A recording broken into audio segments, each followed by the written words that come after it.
Good morning, and welcome to the Spotlight Sports Network. This is the one and only Freddie Henderson. What's up, Scott? How are you doing this morning? We can't hear you, Scott. We can't hear you.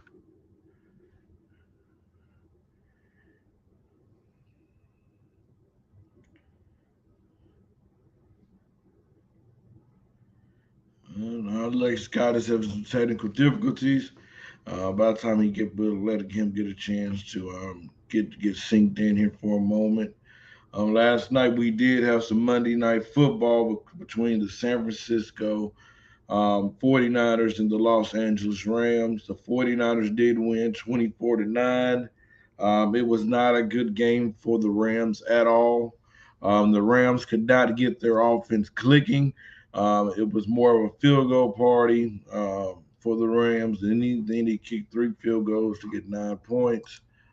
Uh, and there go Gene in the comments, trolling early this morning. How are you doing this morning, Gene? Scott, are you there?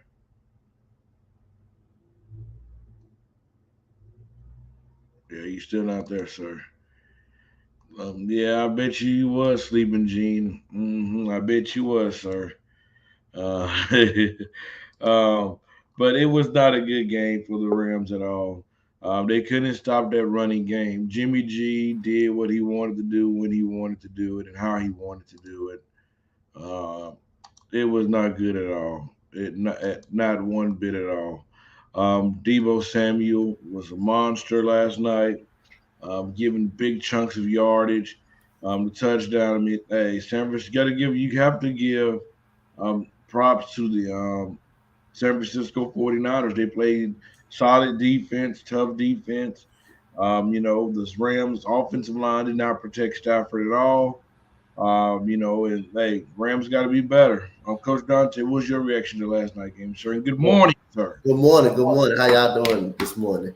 We're Uh, good. my reaction last night, uh, same thing as always been. San Francisco just know how to beat the Rams.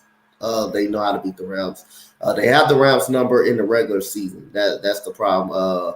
Matthew Stafford again was not good last night. The fumble kind of hurt as well.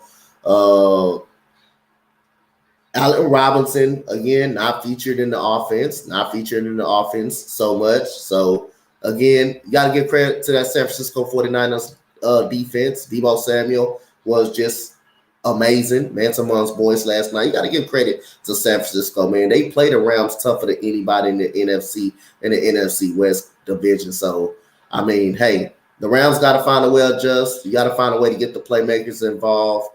Matthew Stafford got to find a way to stop turning the ball over, throwing the ball in dangerous situations. You just got to give credit to the Los Angeles Rams. They played their ass off last night.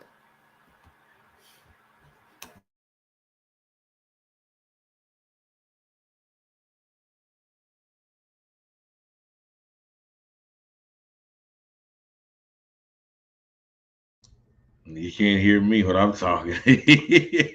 um, you're right, Coach Dante. Sean McVay has to find a way to get Allen Robinson involved. He has to find a way to get this running game involved as well. And that's what's going to help, relieve a lot of pressure off Stafford is that running game. Right now, it's not existing. The running game's not. This defense, I'm about ready to trade Jalen Ramsey. I'm not going to even lie to you. I know that might not be the most popular take that everybody's going to say, but Jalen Ramsey is just about done. I mean, the dude can't. I mean, he's not the same anymore. Um, so yeah, he's just not the same. What do you think about Jalen Ramsey? Do you think Uh, he's about done or? I have no idea what's going on with him. The guy's still pretty young. He's still pretty much in his prime. I have no idea. I don't know if it's more if he's having trouble guarding more faster wide receivers. He has in trouble guarding route runners more. But I don't know what happened to Jalen Ramsey, man. He just fell off a cliff all of a sudden. Like if Jalen Ramsey can't jam you at the line of scrimmage, then it's a possibility you can beat Jalen Ramsey. Jalen Ramsey is that physical cornerback that if he gets hands on you, he can beat you up at the line of scrimmage. But if you're a receiver that knows how to get his hands up off of him, you have a great chance of beating Jalen Ramsey. And that's what's going on with Jalen Ramsey. A lot of guys starting to figure out Jalen Ramsey, and Jalen Ramsey just not have been that top one corner that we all know in this league. All right, you have me back now? Yes, sir. We can hear All right. you. Scott, what's your reaction to last night game? Well, my recollections are the San Francisco 49ers are pretty good. Okay, the LA Rams are going through a Super Bowl hangover. And anybody that ever underestimated Jimmy Garoppolo, guess what? This guy's going to make a lot of money during the off season. So, in retrospect, the way I look at it is, the Rams don't have the defense. Von Miller left, so that was evident as well. And don't forget the 49ers have beaten the Rams 7 straight regular season games, so they've had their number. In terms of Matthew Stafford's targets, well, you know what? Odell Beckham, they could have used him. I don't believe they've really gotten Allen Robinson in sync. And if you're going to build around Cooper Kupp, there will be some logistical challenges for sure. So that's what I think. And it could be a tough year if the Rams continue to slide at the pace for which they're doing. It really is. I'm gonna tell you. Good morning, Brad. Before I let you go, sir, I'm gonna tell you why I disagree with you on that, Scott. I don't think this is a Super Bowl hangover. This Rams team, this isn't the same Rams team from last year, and it's Right. clearly showing they're missing some key pieces on their defense, and losing that offensive line. Lost a piece on the offensive line that they lost was huge for them. Right. But Bobby Wagner haven't turned out to be the replacement for Von Miller that we needed. Let's call it what it is. I was thinking, I said, okay, we lost Von Miller, we got Bobby Wagner, but clearly Right. Bobby Wagner do not look the same. And I agree, the Rams are doing what they did at the beginning of the last year. They becoming one dimensional, Right. Go to Cooper Cup, that's about it. But they're going to have to spread the football out because and get that running game involved because we don't want to put too much on Cooper Cup. We want to keep him fresh. We want to keep him healthy for the postseason. So that's why I say I disagree with you on the Super Bowl hangover part. Okay. Well, you know what, Freddie, I respect that. The thing that people have to understand, though, Freddie, is how difficult is it to repeat as Super Bowl champions? Anyways, it was the last time somebody did a while back. So yeah, I mean, the reality is they're not the same team that they were a year ago. They lost a lot of key pieces. I wouldn't debate with you on that because that's one debate that would never win, anyways. And I'm not dumb enough to consider. In life, Freddie, you have to learn to pick your battles, and that isn't one of them. But no, I mean. But think about it this way, Freddie. When was the last time a team repeated as Super Bowl champs? And you go back. The thing is once you've got to the top, you're being hunted. And then the thing that people have to understand is in the NFL, your roster turnover is about 50 to 60% every year. Once somebody gets a ring, then money is what they really want, and that's respectable. And Allen Robinson to me we thought would be a important addition, but that hasn't really quite worked out yet. And when teams don't play a lot of their starters during the preseason for cautious reasons, then it takes a while for players to get back in sync and going. Like you mentioned a few weeks ago, right? 3 games in the regular season, and the teams are really not quite together. So now we're past week 4, right? You follow me? So the Rams are going to have to really get it going. And I tell you what, the way the 49ers are looking, and Jimmy Garoppolo is inspired, for crying out loud, I think the Rams are going to have a tough time the rest of the way. I really do. I want to thank Chris Hankney for tuning into the show. I want to thank all our viewers watching us and supporting us. You guys make it possible that we continue to bring out great content. Please leave us a comment. Please give us a review. Subscribe to us on YouTube. Follow us on Facebook and check out all our great content. Brett, good morning, sir. How you doing?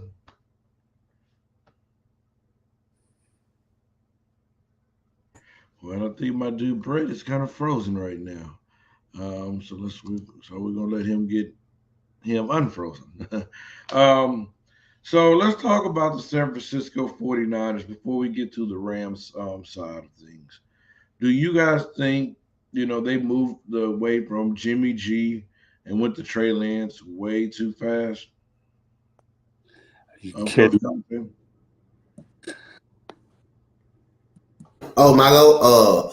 Yeah, I think they kind of moved away from Trey Lance so fast, Jimmy G so fast. Well, I mean that tells you when you get the top two pick or top one, number one pick in the draft, you're gonna be anxious to move away from the original quarterback, regardless if he's taking you to an NFC Championship or the Super Bowl. You're gonna want to see what that quarterback got. So I definitely think they moved away from too fast. I think Jimmy G deserves. He is a starting quarterback in this league. He's a proven winner. He may not be the prototypical quarterback, the throw it out in the field quarterback. He's the ultimate game manager. He's someone that's not going to really make too many mistakes. He's going to complete. He's going to have a high quarterback rating. He's going to complete a lot of passes. He's going to do what he has to do to win the football games. That's what Jimmy Garoppolo is.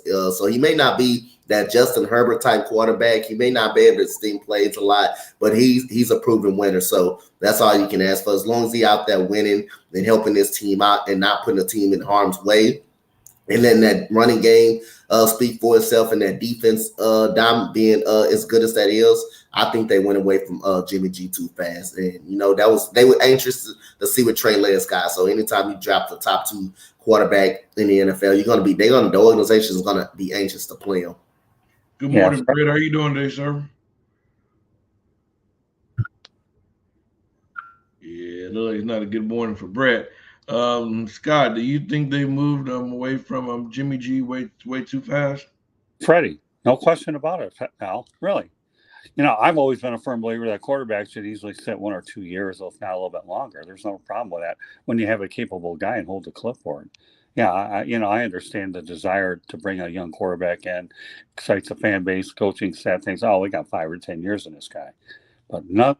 But when I grew up in ball, okay, the average quarterback sat 2 or 3 years, and they should. And to me, I think Jimmy Garoppolo is a proven winner. He really is. Trey Lance hasn't played a lot of games the last several years, has he? So as a result, when you haven't played a lot of games, it's even more advantageous to go out there and not only watch film, but learn from a guy that could be your mentor and get acclimated to the system. I think the lack of games, Freddie, that he played in college, number one, hampers him because he has a lack of rep. And then I believe, wasn't he at North Dakota State, I believe, right? Yeah. Right. So it's not like North Dakota State is a Power Five school. So, and again, they would play one game his final year just so the guy can at least play one. So, yeah, no question about it, Freddie. I'll save my voice for things where I can say a lot more, but this is a no question about it, no brainer for sure. I'm going to be that guy right now. Okay. I don't think it was a mistake because I'm gonna tell you this: San Francisco wants something. Hold on, Sandra. I thought Sandra, wasn't you last year a Rams fan, sir? So what are you? Don't tell me you went back to the Cowboys.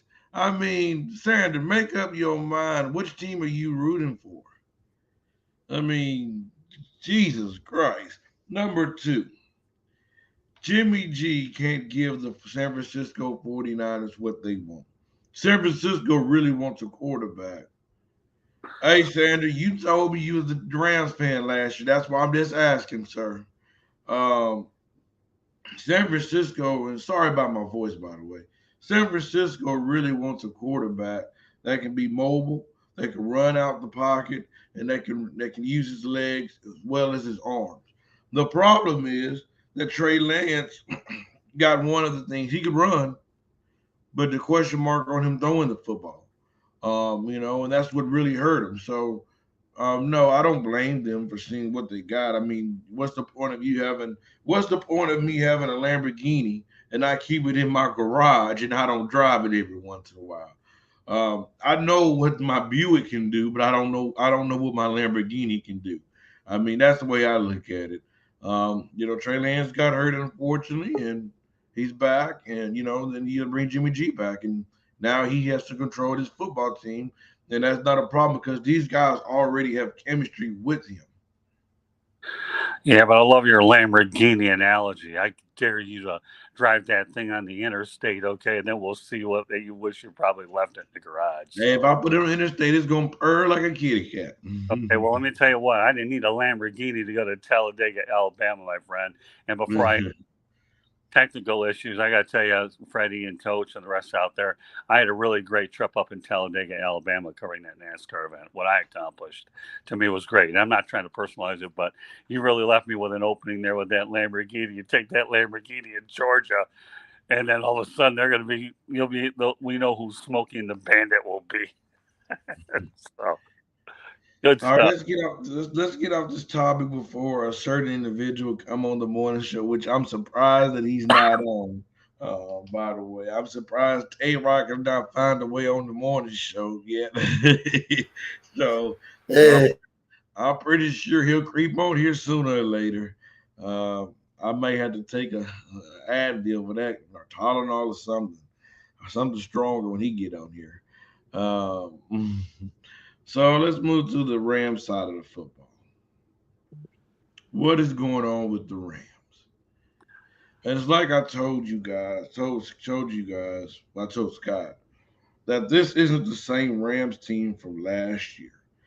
This is a Rams team that's dealing with injuries, not injuries. This is the Rams team that lost pieces through the offseason. Von Miller's not there. He was a big part of that defense. He was there to help Aaron Donald. You don't have the pieces on the offensive line like you did. We don't have Odell Beckham Jr. Like we did. So what's up, Dre Montez? Thank you for tuning in. Thank everybody for tuning into the show this morning. Hey, we really appreciate you guys watching us. Make sure you follow, subscribe to us, and share our content. We appreciate it, you guys. But this Rams team is not the same team as it was last year. But that don't mean I'm going to. That don't mean I'm scared. I'm nervous. That don't mean that I'm concerned because we seen the Rams come out rocky last year. They was shaky last year. And what did they do, Coach Dante? It took them some games to figure it out, and what did they do? They figure it out? Yes, they did. So I trust Sean McVay, but I definitely think they need to find a way to improve improve this running game, but also improve this offensive line. Hey Willie, you can say the Rams are in trouble. I'm not sure yet though, sir, because like I said, we seen the same thing happen last year. But once these guys start building chemistry and once they start getting the running game involved, I definitely think they'll be okay. I think yet again the buyout market is going to be very vital for this team, and yet again like it was last year. Because if they can get some quality pieces, maybe another receiver that you can put out there with them that can create separation. I'm not sure that might be Odell Beckham Jr. Who knows? But they definitely need another piece. Coach Dante, what do you think? What do you think the situation is with the Rams? I just think, like I said, like you said last year, and it was the middle of the season too when they got Von Miller, when they got Von Miller, and everybody when they were struggling as well, and Odell Beckham. Remember when the struggle started in San Francisco? So again, they was able to bounce back from it and still make the Super Bowl. Von Miller is proven to be a bit lost for this defensive line. Jalen Ramsey, I don't know what's going on with him. They got to get the running game going a little bit more to open up everything. Allen Robinson has to get involved. I don't know if Allen Robinson is not getting open or is it just not he's not getting enough play calls for him. And sooner or later they're going to start taking away Cooper Cup and start making Matthew Stafford throw to everybody else. So you just got to get more of the running game going. Matthew Stafford's got to make better decisions with the football. And this defensive line is going to have to find a way to get some pressure on the quarterback. Brett, are you there? Yeah, can you hear me? Little bit, very faint though. Better? Uh, can y'all hear him? A little bit. Sorry, guys. No, you good? Hey, tell us what do you think the situation is with the Rams? So with the Rams, one of the biggest issues I'm seeing is they can't really keep Matthew Stafford upright. They have allowed him to get sacked 16 times, which for a quarterback like Matthew Stafford, I know he can do a lot of like bootlegs and rollouts, but at the end of the day, he isn't exactly the most mobile quarterback, and he needs a pocket to work with. So I think the rest of the offense with the Rams will come, but the first thing they need to do is keep Matthew Stafford upright. And the same with that defensive line. They're in the bottom of the league too in sacks. They only have 7 this year. Aaron Donald and Bobby Wagner have combined for 4 of them, so they just need another contributor like Leonard Floyd or someone of that caliber to just step up and start cleaning up. Yes, sir. I'm not Coach. Scott. You know what, Brett? Never met you before, never chatted with you before, but you took the words out of my mouth. Thank you. Got to keep the guy upright. I've seen Stafford play for a lot of years in Detroit, and he's not the most quarterback. His numbers are off a little bit. He's when he's on the road or in duress, he will go to that gunslinger mentality. Will do and make throws that were probably ill-advised. I've seen it throughout the time when he was back in Detroit, and I think here, so they do need to get the run game a bit more established. Freddie, you alluded before that they lost on the offensive line, which is attributed to wide 15 sacks. And again, wide receiver core to me isn't playing standard. So combination here that are leading the Rams to here this year. And I think Miller only makes it a lot more difficult compound matters as well. Hey, Scott. You going to fix your connection? Is very skippy right now, sir. But Is that my yeah, is that better? Hold on. I thought can you hear me all right, Freddie? yeah, that's a lot better now. Okay, thank you. So did you catch all my points there? No, sir. All right, let me backtrack again, if I may, please. Brett took the words out of my mouth. You don't keep Matthew Stafford upright, you're in trouble. 16 sacks doesn't cut it. It really doesn't. I've seen him under duress when he was playing for the Lions, and he's not a very mobile quarterback at all. He just isn't. And when you're not mobile, then you become a gunslinger that you become of sorts. You make decisions that you probably wish you didn't end up making. And as a result, things become a bit more difficult. And I don't think the receiving core is up to speed as well. I really don't. I thought Odell Beckham was a great addition when he got him in there in Cooper Cup. And Allen Robinson has to play up to his capabilities. No, I definitely agree. Yeah, I mean, Um, all the points you're making, Freddie, to me are on target. If your offensive line is suspect, I don't care how good of a quarterback you are. You got to be on your feet. You have to be able to look downfield. And when you take away the lack of mobility, that's a problem. It really is. yeah, but let's move on to the next topic. Let's move to Pittsburgh. They finally made a quarterback change. They sat down Mitch Trubisky and bringing in the rookie, Coach Dante. Do you like the move? Hate the move? Or what are your thoughts on that? I'm not a big fan of the move, but I see why. They want to bring Kenny Pickett back in. Bring Kenny Pickett in. He's from Pittsburgh. He played at Pittsburgh. He's a hometown kid. I see why they want to bring him in, but I'm not okay with the move. I still think it's a little bit too early. But he got him to win. He got him to win against the New York Jets. Mitchell Trubisky struggling. And I don't think it's Mitchell Trubisky's fault. First of all, you got Chase Claypool ain't out there. He's not doing anything. He's not getting separation. Keontae Johnson dropping the football a lot out there. Defense doing all it could. I just think the offensive line isn't great. Najee Harris hasn't had a great 2 weeks. I just don't think. I just don't think the weapons are consistently there for Mitchell Trubisky, and they're not just. These guys are just not showing up, and it's making it hard for Mitchell Trubisky to deliver these guys the football if they're out there dropping the ball and not getting open. Trace Claypool is just a disappointment, huge disappointment. And George Pickens, he's gonna be fine. He's a rookie. He's gonna be fine. He's gonna adjust. But Chase Claypool gotta be better, man. He's just not there for the Pittsburgh Steelers. Brett, do you agree? I agree. I can see why they made the move. I don't necessarily think Mitchell Trubisky struggles this year or all of his fault. But at the end of the day, you have like a limited like ceiling with Mitchell. So I can all see why they'd go to Pickett because Pickett can elevate their ceiling more. He's got more of a gunslinger mentality. I really like that. He threw 3 picks, but in his first game, but two of them, one is a Hail Mary, and the other one kind of bounced right off Claypool's hands. So I can see why they make the move to try to elevate their ceiling because to me Pickett has a higher ceiling with that offense than you would with Trubisky.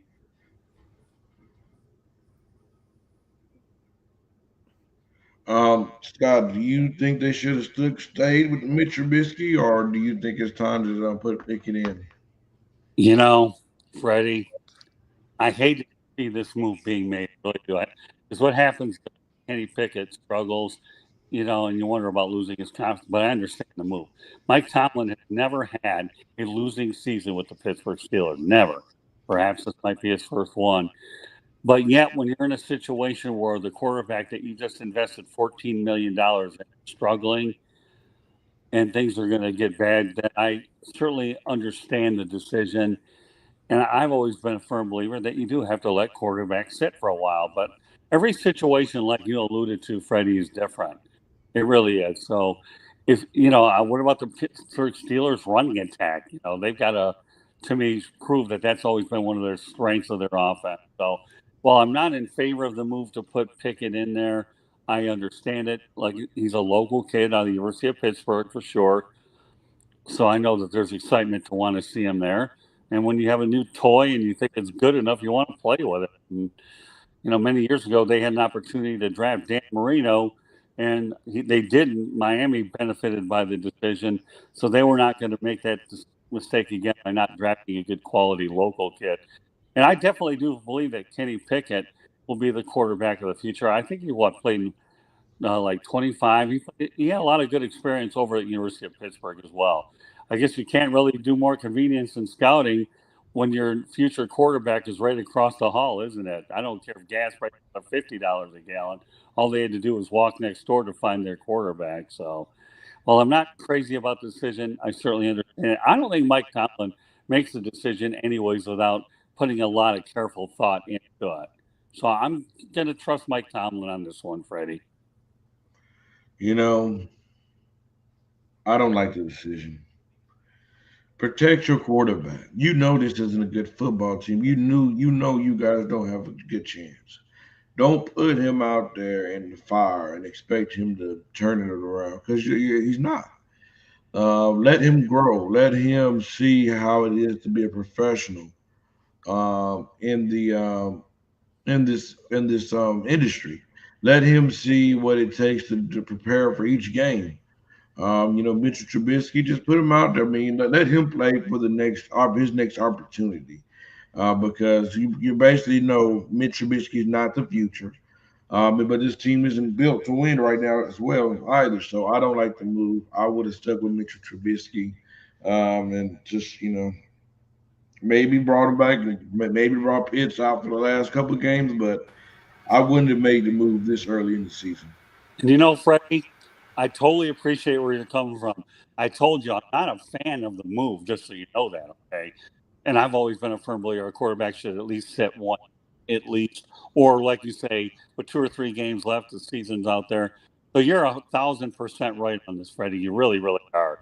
But the reality is they made the move. Is what they did. Now you have to see what you got to do because here's the thing: how difficult is it to turn back once the decision is made? But everything you're saying, in my opinion, Freddie's on par. I couldn't debate this one if I wanted to because my instincts tell me that you rode Trubisky and let him play for his next contract. Hey, Yep. Wentz got a fresh start in Washington. I'd like to think that Mitch Trubisky can land someplace else, right? I mean, if you do start a quarterback like Kenny Pickett, if you start a quarterback like that, what you gonna do if he struggles? You gonna take him back out, or you gonna put Mitchell Trubisky back in, and that's gonna only crush his confidence. You might well once you make the move, you can't go back. No, you might well just stay with the move for the rest of the year. That's what you might well do. You know he's gonna struggle. You gotta expect him to struggle in some part of these games. So Again, once you make this move, Steelers cannot go back to this move, cannot go back to Mitchell Trubisky. That's only going to break the guys, Kenny Pickett's confidence as well. Yeah, bro. Hey, Brett. So the Miami Dolphins play New York, the New York Jets of this upcoming week. Do you think they have a chance to beat them without Tua? I I do. They have a solid backup in Teddy Bridgewater.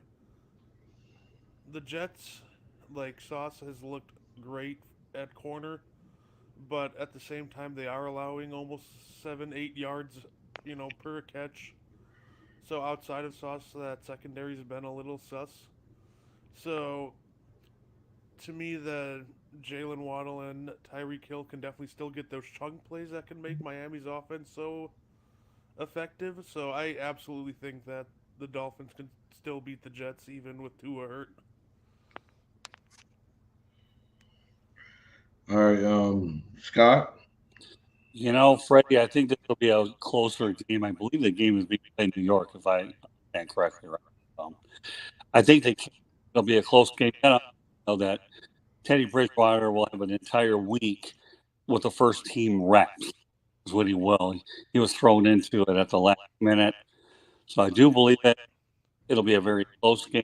Zach Wilson certainly provided a spark for the New York Jets last week, but I'm going to lean toward the Dolphins in this situation, thinking there will be a little bit of notable improvement with Teddy Bridgewater. I think that because I don't want to see the Dolphins rush to a back prematurely. I think that would be a franchise mistake to even do things. So to answer your question, Freddie, I do believe the Dolphins will win, but it will be a close football game. And the key is making sure that Tyreek Hill and Jalen Waddle can make a good connection with Teddy Bridgewater, and wondering whether the running game step up a little bit for the Fish as well. All right, Coach Johnson. Do you think Zach Wilson can pull out a win? Anything's possible with the New York Jets. They probably, to me, the most improved team in the National Football League right now.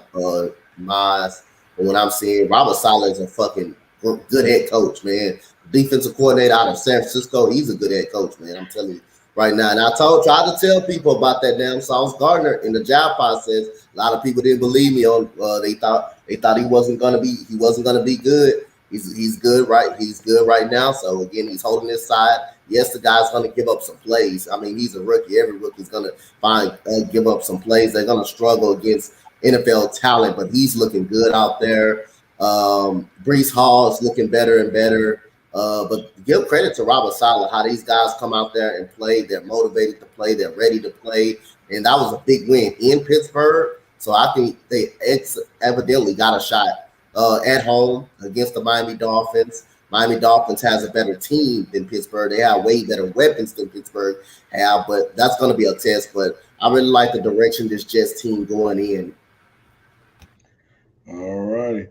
Um, so let's move it to a different direction. Let's move out the NFL, go to the NBA. I want to give you guys a warning. I want to give you guys a chance, an opportunity. The last time we talked NBA on here, we gave us our top 8 seeded teams in the East. We're gonna do the West today, so just get your list prepared. I'm gonna give you time to do that. We'll give you time to do that. Um, I seen an interesting quote this morning, and it made me feel some kind of way. It's from Kareem Abdul-Jabbar, the leading scorer of the NBA history of all time for right now, because we know King James is going to pass that this year. My bad, the GOAT is going to pass. I mean, LeBron's going to pass that this year. We all know that. And this is what had to say, and it's about Kyrie Irving. He said Kyrie Irving would be dismissed as a comical buffoon if it weren't for his influence over young people who look up to athletes. Kyrie thought process is an example of when the education system fails. You know, I can't sit back and say I can't I disagree with him. I absolutely agree with Kareem Abdul-Jabbar because this is a guy that Kyrie Irving at times basketball is important. This is a guy that at times when it's not important. This is a guy that feels like he's bigger and he's above everybody else. So I'm not that much of a fan of Kyrie Irving outside of the basketball court, but I do like him on the court because I do know what his skill process brings to the table. This is a big year for Kyrie Irving. He's under a lot of pressure. If he want that bag, because I believe if Zach Levine can get that bag, Kyrie Irving get that bag as well. If these guys that are getting paid can get paid, Kyrie Irving can too. Let's not forget Kyrie Irving is a champion. Let's not forget Kyrie Irving hit one of the biggest shots in NBA history. Let's not forget Kyrie Irving is a guy that can dance on you. Let's not forget Kyrie Irving is he's like a Allen Iverson 2.0. Let's not forget Kyrie Irving is one of the best scorers this game has ever seen. But guess what? The reason why we forget about those things is because Kyrie Irving at times do not be dependable. Kyrie Irving at times do not um, show up to work. Kyrie Irving at times feel like he's bigger and he's above everybody else. I do agree with Kareem Abdul-Jabbar. I'm not expecting you guys to touch on that. I just wanted to say that. But if you guys want to touch on it, you can. If not, we can move to the next topic.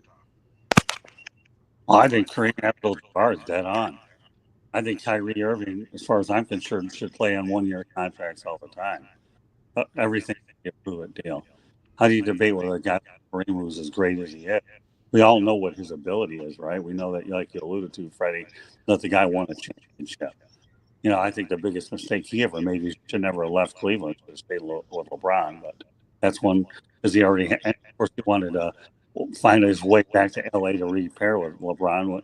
And I think the Lakers would be in the driver's seat or one of the top 5 if that had happened. So I have nothing against Kyrie's talent level. And me being from the Detroit area, I have more of a challenge with him with his work ethic. I really do. Talent wise, but he could play in a 1-year deal all the time. What he did last year with all that drama was completely nonsensical. And I think that when the collective bargaining agreement comes into play next year, don't take a million years, that the owners will try to put some sort of play for pay in there down the road. I watch Stephen A. Smith from time to time. I know that he has a style of his own, but loud. He knows his basketball for sure. And I don't, really buddy with him, the love hate, but Nate Smith has been saying all along, get rid of the drama 1 year at a time. Because the talent, sometimes you wonder if the talent outweighs the trouble. We don't know. This will be a very year as far as Kyrie, because now you don't have the vaccine anymore. He'll be playing full time. Durant, and of course he blends in with Ben Simmons. You have a totally different conversation. But to answer your question, Freddie, I think Kareem Abdul-Jabbar to me is completely 100% accurate. I have nothing against what Kareem said. Yeah. Let's move on to the next topic. Let's talk about this top 10 teams in the West. The top NBA teams, top 8 in the West. And I will say the West is tough. The West is stacked this year. Um, it's not no right answer. But it's just all how we feel. Coach Duncan, do you have your list ready? Are you still riding or Yeah, I have my list ready. I was gonna write down my top. Do the top 10, but I know my we can do other. top 10? We can do Yeah, top I'm 10. gonna do the other two because that's the playing tournament. So I'm gonna do my. I got top 10 right now. So, Okay. like you said, it's really no wrong answer to all of this because the West is so tough. So, gotta go. Got the Warriors number one. Gotta go with them to somebody figure out a way just to beat them. They're gonna be the favorites right here. So I got them. Memphis, pretty much the same team, and number two, same team that they had last year. Um, Phoenix, Phoenix in third. Dallas fourth, Lakers fifth, Clippers sixth. I got the Clippers in sixth because they don't know how to stay healthy. The Denver Nuggets, I don't know how they're gonna come out without. I don't know how Jamal Murray is gonna look. Kevin Michael Porter Jr. got them at seven. The Timberwolves in eight. I'm not sold on Rudy Gobert. I'm definitely not sold on them going into. I definitely think in the playoff situation, you're gonna see his explosion coming out in playoff situations. Number nine, I got the New Orleans Pelicans. I think they're going to be in that play-in tournament. and I got a surprise team that I think that's really not that bad in the West, completing for a play-in tournament as well. Not saying they're going to make the playoffs. I'm going with Utah as the number 10 team. Really? Dante, I hate your list, brother. I'm gonna tell you why. You left out Dame time over Utah. You think Utah be better than him? Wow. Wow. Outside of Dame, I don't think the roster is good enough. Outside of Dame, I just don't think the roster is good enough. Who wanna go next? Go ahead, Brett. Oh, so looking at the West, I think the top 8 teams will be. Oh, I'll put the Warriors at 1. They just won a championship last year, and you know until they until they get proved wrong, until they lose, they're kind of the team to beat in that regard. Defending champs can't doubt them. Number 2, I'll put the Phoenix Suns. Go bold a little bit. I know they have their chemistry issues, but I do like that team. They're bringing back everybody except Jay Crowder, and I think they can get around that. Memphis Grizzlies at 3. I I wanted to have them at 2, but the loss of Jaren Jackson Jr. for the first 4 months, I think will drop them down a peg. But I still think they'll be an absolute top 4 team in the West. I'll go at number 4, the Clippers. If they stay healthy, they are an absolute. They're an absolute problem with Kawhi and PG, and I could see them finishing as high as number 1 as well. Number 5, probably Luca and the Mavericks. Number 6, we'll put the Denver Nuggets. Now, I think the Denver Nuggets could finish higher too, due to Murray and Porter. They're all coming back, but at the same time, they still need to find their feet, and it's been a while since they played ball, so I want to see how they look before I rank them any higher. Number 7, the Timberwolves, and I'll put at number 8. Honestly, it'll probably be the Pelicans.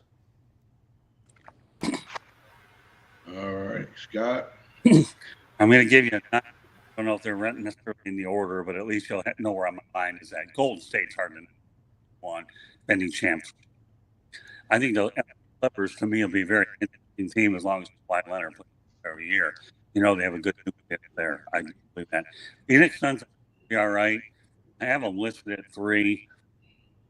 But the team that really strikes me, even though they're at 4, is the Los Angeles Lakers.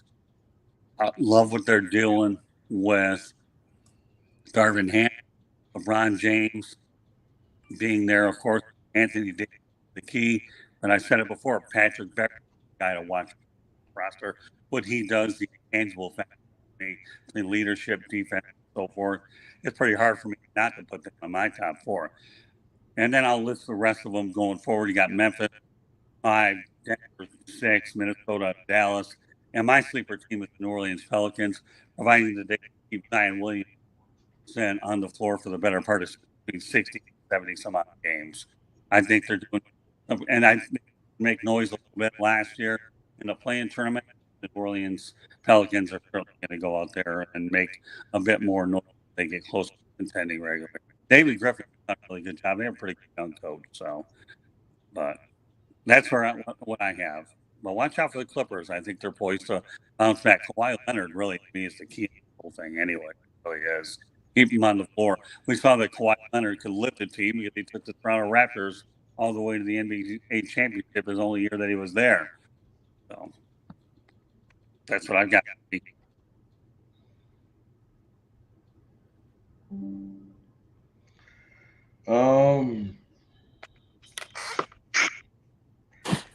All you guys' list is horrible. Y'all list is wrong. It's Hey, not. Brett don't even got the Lakers. Brett don't even got the Lakers on his list. He got two injury-prone teams on his list than the Lakers have. Mine's only one off. Mine's only one off, and that's the Portland Trailblazers. Number one is the Golden State Warriors. You got to give them respect. They are the champions. They're trying to defend their championship. Number two, I'm going with the Lakers.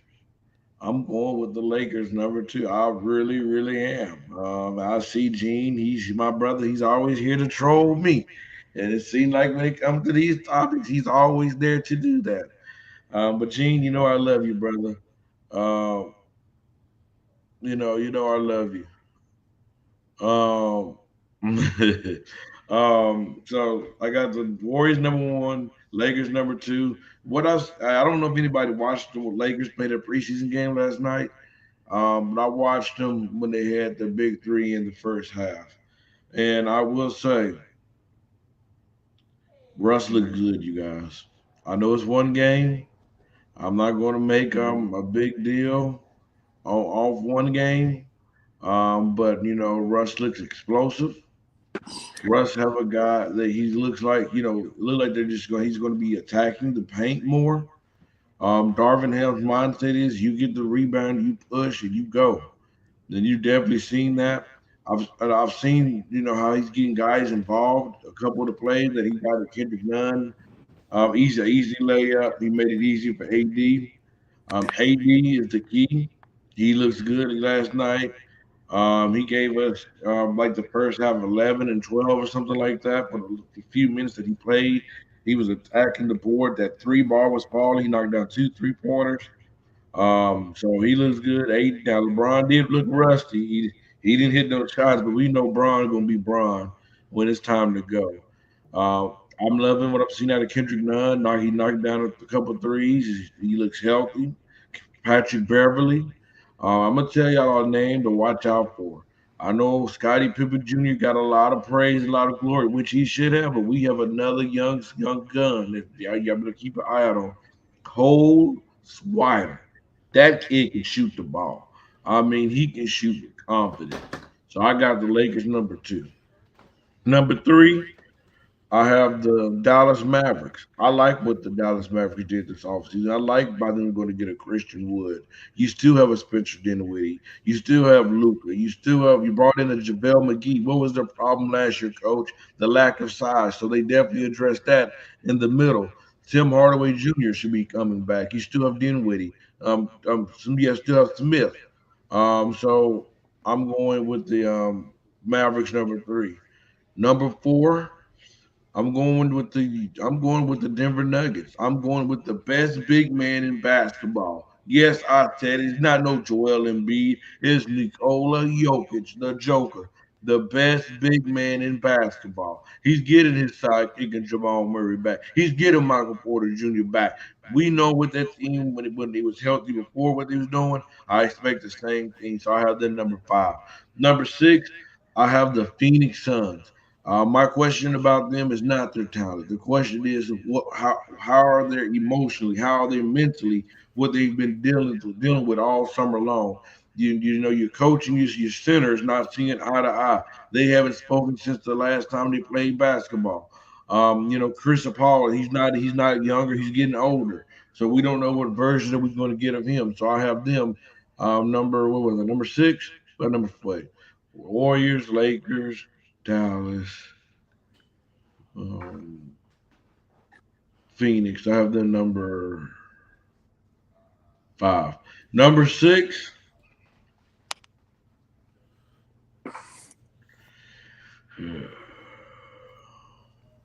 Yeah, better through, right? All of our list. While you're thinking through, though, Freddie, let me just rebuttal one thing for you. For me, to put the Lakers number two would be difficult because, first and foremost, okay, I don't put a team in there that never made the playoffs into number two that fast. That's the reason I put him number two, just so you know. And my list here was making sure we had proper wherever they're getting. We tend to forget about Dallas. Jalen Brown was a big trip went over to the Knicks. So keep that in mind. Number six. I'm going to Minnesota Timberwolves. I'm not that big of a fan of him neither. I'm not that big of a fan of Rudy Gobert. But I do think, we're going to see Cat play outside a lot more this year. You have Rudy Gobert in the middle. I expect Anthony Edwards to claim this as his team. I expect Anthony Edwards to come out balling, straight balling. So I'm going with them number six. Number seven, I'm gonna go with the Clippers. Number seven. I don't really believe in the Clippers. Only thing I believe in the Clippers when they come to my edge up. That's about it. Other than that, I don't trust them. This is one of the biggest fraudulent teams in the NBA. They're just like the Cowboys. What can go wrong, it will go wrong because they are an accident waiting to happen. They're just like the Cowboys. I got them number seven. And number eight, I can't be disrespectful like Coach Dante. I can't. I love me some Damian Lillard. I believe in game time, game time. I believe when it's time to rise, he will be there. They did bring in Jeremy Grant. So that can mean he's not a CJ McCollum, but he's a respectable piece to put beside him. But yeah, I'm going Portland number eight. I love Damian Lillard. He's one of my favorite players, but I just don't see the West is too tough. I don't just see outside of Lillard. I know Jeremy Grant is a 20-point per game scorer, but he doesn't know how to stay on the floor. And Yusuf Nurkic doesn't know how to stay on the floor. And outside of that, I'm just not impressed with the roster. Outside of Damian Lillard, I'm just not. I don't think the roster is good enough to compete. Yeah, let me add something to that too, Fred. I know you're putting the Blazers there, number eight. Chauncey Billups just finished his first year. I like basketball mentality. He was like a coach when the Pistons won the championship. Now, I think they'll come with the players. They just don't have horses around Damian Lillard. I would never question the guy's talent level at all. I need to see more players respect that I want to give. I am really What you laughing at, Coach Dante? Scott kept breaking up. I like the lead talk. We Yes, breaking up. God, you keep breaking it really pretty bad, sir. Hey, Uh, Key. Y'all heard Freddie. He said it. That Jokic is better than Joel Embiid. Y'all heard him. He said it. I was gonna yeah, say, it sure is better than Joel Embiid by a long shot. I mean, that's not a hot take though. I mean, that's Nah, cold. I it's not a mean, hot take. it's It's cold. Hey, Coach something. Dante, it's cold like that 59-year drought they're in. hey, back-to-back MVP, can't argue It's with not that. out of the question. It's not out of the question. You can question that. You can make a case for that. I've been saying 59 years of being irrelevant. I mean, Jesus. I was gonna Hey, say hey, my listen, Freddie. I've always thought the LA Clippers are one of the worst franchises in pro sports. So I'm not buying into the hype. I just like the fact they got a few good players on there that, to me, if they put it all together, they could be a really strong team. But I've written in many of my articles in the past, Freddie, that to me the Clippers and the Arizona Coyotes are two of the worst franchises in pro sports. And I truly believe that. I know you're not a big hockey guy. But think about the Clippers. They've never even made it to an NBA Finals. And for that matter, the Denver Nuggets have never made it to an NBA Finals. So if you start looking at franchises that never made it to the NBA Finals, I just listed off a couple of them right there. I was gonna say my only issue really with the some of my issues with the Lakers are more so I can't doubt the talent of LeBron and AD. You can argue that they're the best duo in the NBA, but it doesn't really help when the best duo in the NBA arguably is only on the floor for 50 games a year at this point, and the supporting cast around them doesn't really seem to it doesn't really move the needle like their big signing was in all reality Thomas Bryant or Lonnie Walker, which I really like the Bryant signing. He shot like either 35 or 40% from three last year from the center position, so he'll help space the floor. But another issue with them is more so fit. It seems that when LeBron's starting to get going, he's taking the ball out of Russ's hands. So now Russ's offense starts to stagnate. And likewise, if you get Russ going, then you're taking all the ball out of Bron's hands, and Bron's not really and never been an off the ball player. He can be like a devastating off the ball slasher if he really wanted to be, but that's never really been his game. He wants the ball in his hands to make the decisions. So to me, that's going to be the challenge for them. It's how are you going to figure out a way to get LeBron his touches and get Russ his touches without compromising either of their games?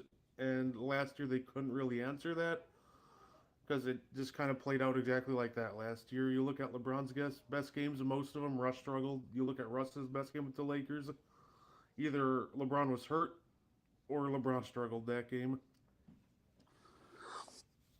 Brett, though, you make an interesting point. You really do. I'm really curious to see how Russell Westbrook will fit in with this group. I really am. He's on the final year, I believe, is his contract plays. So if some way Darvin Ham can solve the riddle of Russell Westbrook, to me, the Lakers are a team to be taken seriously. If there continues to be chemistry issues, then there is no way I would even put the Lakers number two. Freddie, we know, is a big Lakers guy. I totally respect that and have no problem. And I think there's talent there. But the question is one, availability, and two, chemistry. And I think that those are the biggest question marks. And let's not forget, they didn't even make the playoffs. In fact, they didn't even make the play-in tournament last year.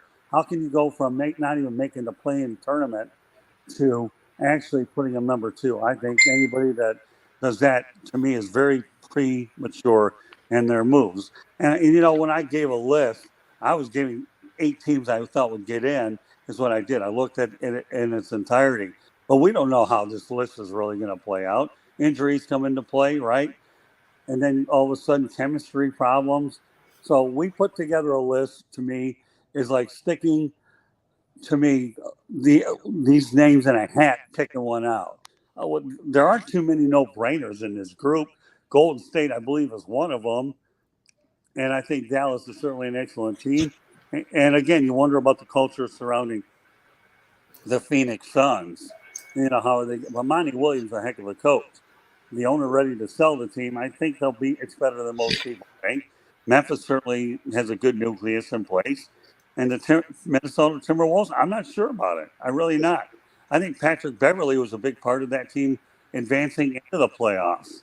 Rudy Gobert, well, anytime you give up a lot of players for one, you're really making a big gamble, because not only so much is it superstar for another superstar, what about the pieces around? We've seen that with the Lakers in the past. Oh, we're the best team on paper talent wise, right? But when you look at talent, you don't win it based on paper. You win it based on play, and that's where so many. I don't care if you're in baseball, basketball, football, whatever the sport is. You got to make sure that what's on paper is equivalent, if not more so, than what's on the floor or the playing surface for which you are, whether hockey and whatnot. So, Yeah. and I'd love to see Nikola Jokic do well with the Nuggets. I Yep. really would. I think that there's a team, and what few people don't realize, that Michael Malone is a heck of a coach. And I worked with his dad, Brendan Malone, many years ago with the Detroit Pistons, so he has good bloodlines for sure. So, again, I think it's a crapshoot, but watch out for New Orleans. And, a team that we haven't even talked about, even though I don't think they're ready to contend, really, will be the Sacramento Kings. We'll see if Mike Brown can do things over there. But I need to see that there. That's one of the biggest hot seats on the planet. Yep. So gotcha. Freddie has to go do some things, so I will be taking over the show. The next topic is very interesting, man. We got. I'm gonna start with Brett up on this one. So now, why isn't Jonathan Taylor getting the football from the Indianapolis Colts? We're back in the NFL. Why is he haven't gotten the football, and what's wrong with the Colts giving him the football? What is that issue right there, you think? I'm not going to really overthink this one. At the end of the day, it's Frank Reich. It's just the game planning. I think he's Right. just doing a poor job of game planning for every certain week. At the end of the day, the part of the game plan should be getting the ball into the hands of your best player, no matter how you're doing it. And the Colts are just not doing that. So, I know that the line has actually surprisingly been a little weak in the run game. I've watched them get blown back. Outside of that week one, where Taylor went for like 131. 161. That was 100, against the Texans. yeah, Yep. 161. Thank you. But outside of that, like Taylor, they can't create. They haven't been creating many holes for him. but I still feel like it's on the coaching staff at the end of the day to find different ways for him to get involved. Got you, Scott. You know what, Brett? As I said earlier, nice to meet you. And you have to learn what the acronym GMTA stands for. Great minds think alike, because that's exactly what I've noticed from you today. Good stuff. Okay, but you're right. I'm not overthinking this one either. There's no reason why Frank Reich should not be able to go ahead and, to me, get your best player involved. They supposedly upgraded the quarterback position with Matt Ryan. Wide receivers are what they are. I wonder what T.Y. Hilton is doing these days. Who knows? But it's all on the head coach, let alone one with an offensive line. It really, really is. And I do believe in my mind that it's a mystery about what's going on with the Colts. It really is. Yeah, Jonathan of the football, no doubt about it. And yeah. that's not right. Go ahead. Go ahead. My bad, Scott. Go ahead.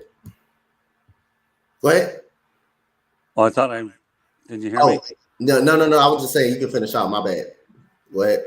Oh, that's okay. No, the bottom line, Coach Frank Reich deserves all the criticism warranted in this particular situation. He does. Jonathan Taylor, we saw what he did a year ago, right? Yep.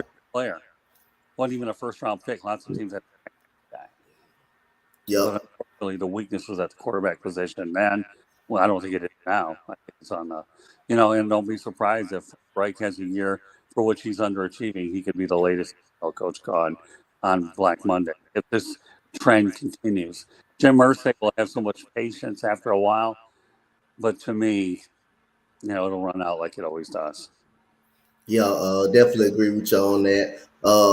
Before I touch on this, I think we already talked about this guy. It's another coach that may get fired during mid-season. Matt Rule, that team do not look good at all, but that's another story for another day. That's another guy that may get fired before in mid-season. He may be fired, so don't be surprised that. But for real, like I don't know what's wrong with the Indianapolis Colts. I don't know. See, this is the question I want to come back to ask you guys. Don't you think if they're not running the football because the team is down, because they were down the whole game last week, they were down against the Jacksonville Jaguars.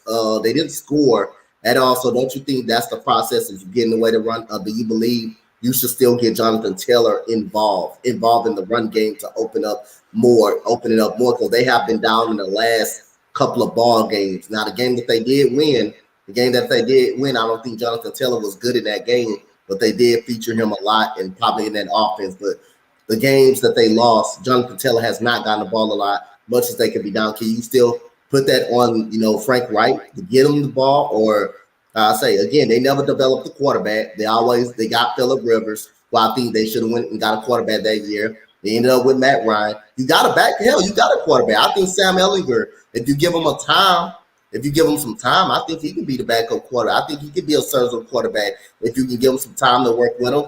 I'm really high on Sam Ellinger. The Colts fans are high on Sam Ellinger. This guy can really play. So do y'all think time is almost up? And do y'all think they should consider next year of getting Sam Ellinger some reps and getting the quarterback? But what's the Jonathan Taylor situation? That's what I'm saying. Is it the fact that they're down in these games, or y'all think they should still value him in the offense? Well, here, let me chime in, Brett, if I may, right away. Number one, you go with what's worked. The running game worked, and you have a heck of a player. You really, really do. So that's on Coach Craig. I've been saying that throughout the show. Sam Ellinger, his time will come if he's as good as he is. They're trying to go, and they're in win now mode. Is what they are, and that's why I go with Matt Ryan and went through the trouble to get him. So, excuse me, sorry about that. So I think it's all on right. I think Taylor should be playing. Don't go against anything which provides you a success. I don't understand. There's a fine line in sports that you overthink things is what you do. And that's exactly what's happened here. Again, they address the quarterback, but you still have a capable running back that can amass a lot of yards. So that's on right. Go ahead, Brett. Honestly, I definitely agree with that because even if you don't want to just necessarily run the ball, there's other ways. You can put Jonathan Taylor in the slot and run a touch pass with him. You can run him out of the backfield on an option route, match him up with a linebacker. There's not many linebackers in the league that can cover him. I just think they're getting away from him too early. It's like as Right. soon as they get down, they think, oh, well, time for Matt Ryan to throw 37 times. And that's not it. That's not how that Colts team is built. They need to make sure they're continuing to include Taylor. Like I said, even if it's let's throw my touch pass on a jet sweep, it just find different ways to get him involved. Even if you do want to pass more, I think you still got to run that through Taylor and Pittman is also good. But yeah, you just got at the end of the day, it's just got to be Taylor. Yeah, you know what, Brett, you make a lot of points, and I've seen it so often. Not so much with the Colts, but in my 40 cover in the NFL, 40-40. Okay, that number does exist. I've covered the Dolphins, Jaguars, Detroit Lions. Lots of teams when they get behind will go against the running attack. What they'll do because they're in desperation mode. Now they feel they have a quarterback in Matt Ryan that can go out there and throw those yards. So it's what I call a false sense of security is what it is. There's nothing wrong with throwing a short pass to a running back. There's nothing wrong. And in many instances, it should work. I've always wondered what it would have been like when I was covering Barry Sanders and the Lions, Brett, if he had ever gotten involved in the passing game. How many more yards do you think Sanders could have gotten as a receiver? It's one of those makes you I want to wonder kind of questions. Is really what you have. And you are so dead accurate, Brett. It's ridiculous. It really is. It's okay to use the running back, okay, to go right up the middle, do the things the running back does, but get the guy in the cotton picking slot. One guy that I used to like watching growing up kid was James Wilder. If you start going over the history of this game about all-purpose Max Brett, you look me up on my Twitter account at Tribune South, okay? And I'll be more than happy to invite you on the show and we can engage in this topic. How does that sound? At Tribune South, you look me up and I will invite you on and we'll just do a show along all purpose facts. And we can fill 30, 45 minutes with a lot of these things. Think about it. Hey, no, absolutely. I Uh, I yeah. think a So fun go strategy ahead. with Jonathan Taylor would be just line him in the slot and see what they do. Yeah. Because if you match a cornerback up against him, then you can motion him back into the backfield, and then either A, you can run a route from the backfield, make it harder so the cornerback can't jam him or anything on the line of scrimmage, Right. or if he follows him into the box, then that's just an easy run. That's just an easy get to the second level, plow over that corner. There's 5 yards. It's called playing life very smart. How many times do you see some of the best quarterbacks out there go to the running backs as a result? You ever heard of that term called yards after the catch? Guess what? Okay, running backs usually are a part of yards after the catch. And that's the thing about that validates what you just said, Brett. It really does. Taylor, to me, was one of the best running backs ever in Wisconsin history. And I think he could have a sensational NFL career. Yeah, but how many running backs, when they get to the NFL, are misused? That's what people have to understand. If you're only relying on them to gain yards up the middle, north and south is one thing. But if you can maximize their capabilities to go east and west, that's another story. Again, it's how many through the years, and you'll find that that's what makes your offense a bit more potent than most people would realize. Yeah, gotcha. So we gotta move on. We going to the next NBA topic. So I'm gonna answer this one first. I don't want nobody taking my pick, but I do have a secondary pick. So who's is the next NBA star? So I'm gonna start off with a guy in Minnesota. We all know who this guy is, and Anthony Edwards. Anthony Edwards is gonna be that next NBA star to come up. You see what he got, how big of a difference it was for Minnesota. He made. We can argue. Patrick Beverly did make a difference in that locker room. His leadership made a difference in that locker room. But Anthony Edwards was that dude. Carl Anthony Towns could not get them nowhere near a playoff spot. Nowhere near a playoff spot before Jimmy Butler was came there. When he left, they got terrible again. But Anthony Edwards, it took him 2 seasons to get everything right. This guy is going to be the next breakout star. And who you guys got? Who's your next NBA rising star? You know what, Coach? I'm going to go back to my hometown, Detroit. I like Cade Cunningham. I really do. Cade Cunningham had a pretty good solid year last year, getting around. I believe he was in the futures games, if I remember correctly. So, they're building a cornerstone around him. If you bring in Jaden Ivey, a lot of the younger players around there, I do believe that the Pistons will be a team to watch for in the coming years. But to answer your question, Coach, I'll go Cade Cunningham for the Pistons. Brent, who you got? So when it comes to rising stars, I think number one rising star in the league is Anthony Edwards.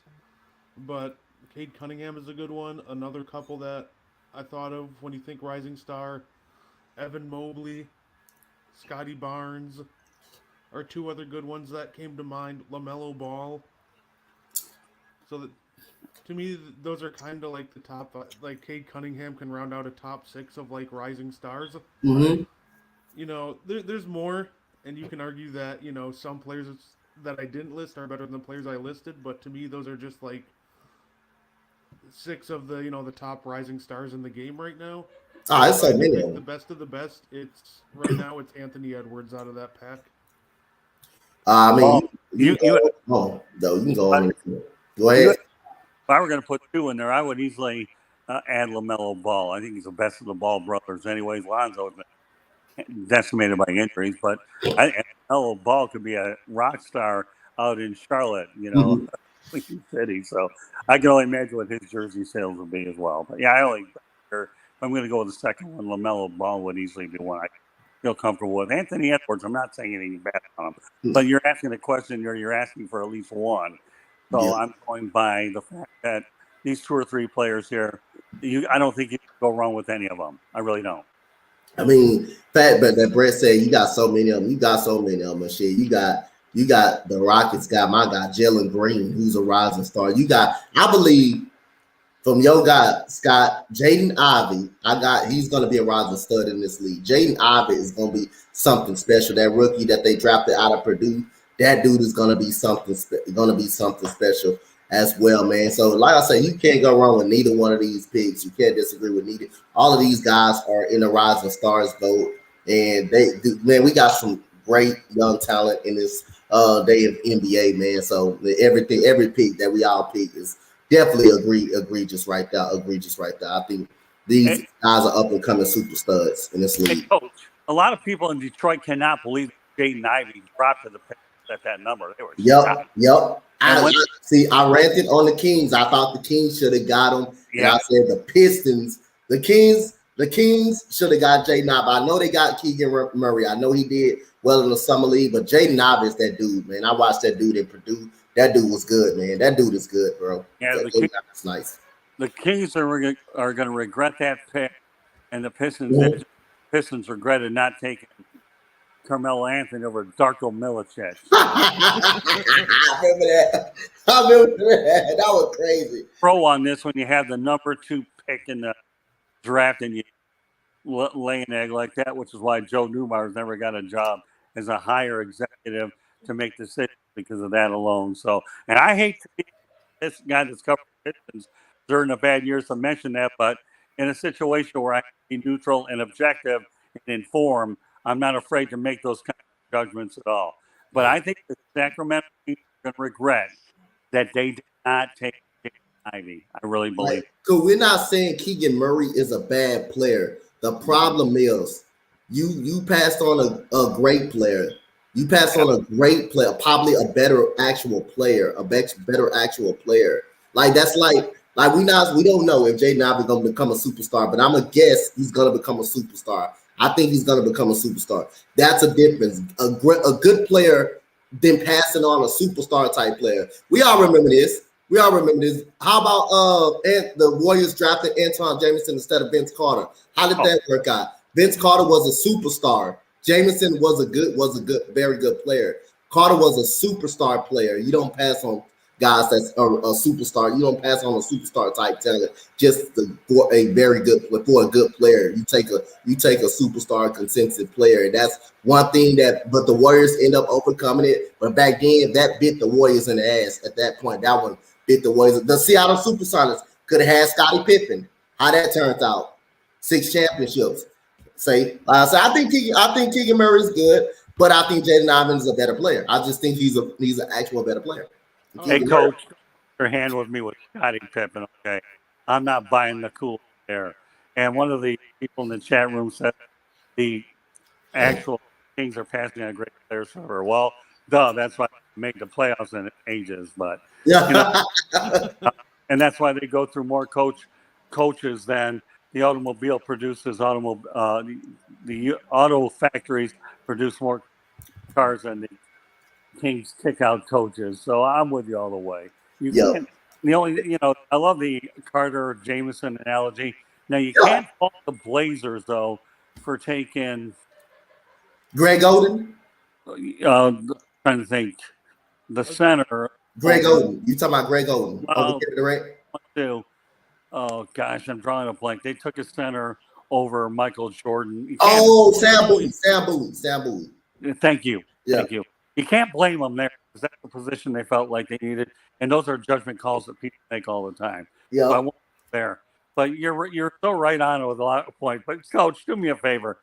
Don't bring up Scottie Pippen. Now Okay. I'm just saying, see how the Supersonics could have had him with Gary Payton, Sean Kemp, and the Seattle Supersonics was great at that time. Great at that point of time. They could have definitely had him as a defensive presence. I just had to bring it up to let kind of cool know. I know Keegan Murray is not bad, but Jaden Ivey actually the better player for them, and that's why you're right. That's the Kings been missing on players, and that's why they haven't did nothing. That's why they haven't did nothing in so long.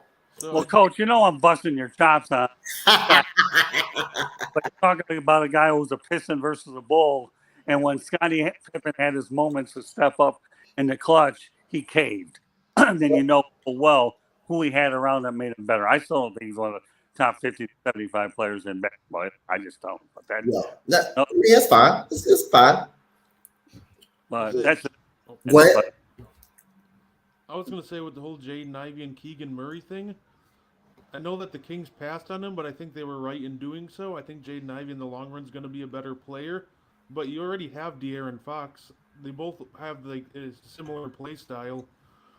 So to me, that's just at that point you're just kind of contradicting yourself unless you think Jaden Ivey's going to be better than De'Aaron Fox. At that point, I think he was going to be better than Davion Mitchell. Davion Mitchell, the one that come off the bench. I think Davion Mitchell's okay, but I think Jaden Ivey is going to be a better player. I'm just a big fan of if you got a player that's a superstar talented player, transcending, you take him, and no matter what position he is, you just figure out a way to take him. But I understand they needed some. Keegan Murray is a good player. He's a good player, and I like Keegan Murray coming out of Iowa. I did like Keegan Murray coming out of Iowa. Well, remember this, though, Brett. The rule of thumb is even if you were hypothetically in Sacramento shoes and you picked them, you could always trade the other guy away to try to get value for him as well. So, again, I'm not saying what you're saying, disagreeing with you totally, Brett, on this one.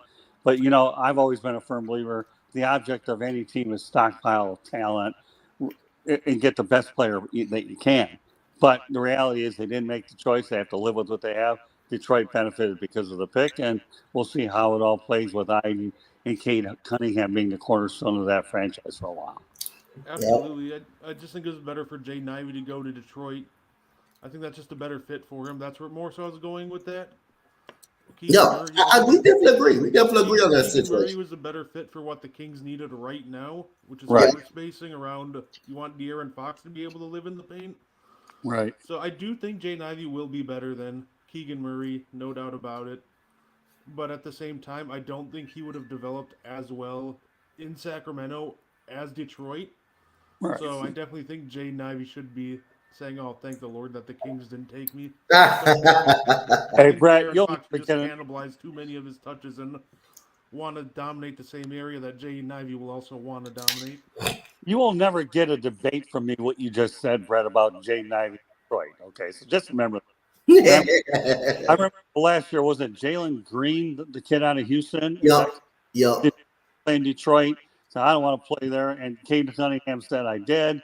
Well, you know what? To me, Jalen Green would have been like Deion Sanders. Well, I'll play here for a few years, give you my best shot, and leave. Okay. In Detroit, when Barry Sanders, they got, in my opinion, the better Sanders anyway with Barry. So those and because Deion Sanders says the Fords couldn't afford them. Well, don't say that the Fords can't afford them. They're billionaires, okay? Not some hot dog coming out of Florida State that thinks somebody can afford them. So everybody say that Jalen Green. We'll see how he does in Houston, but I still think Cade Cunningham was a better pick, just like you alluded to Brett, with this pick being Jalen Ivey going to Detroit over the other guy. So I'm with you. There's a lot of synergy here with a lot of the examples that we brought up. Yep. I mean, hey, you can't go no wrong with neither one. They both are doing rising superstars in their respective organizations. So yeah, we got a trade. I think we got a try. I don't know if it's a trade or a release that happened, but Latavius Murray went back to the Denver Broncos. They make the playoffs? Can Denver make the playoffs? Do you think? We gonna start? I'm gonna start with you, Scott. Do you think they will fix everything and make the playoffs with adding Latavius Murray as that running back situation? We all know Javonte Williams went down. Does this give them a boost and help them out in the long run?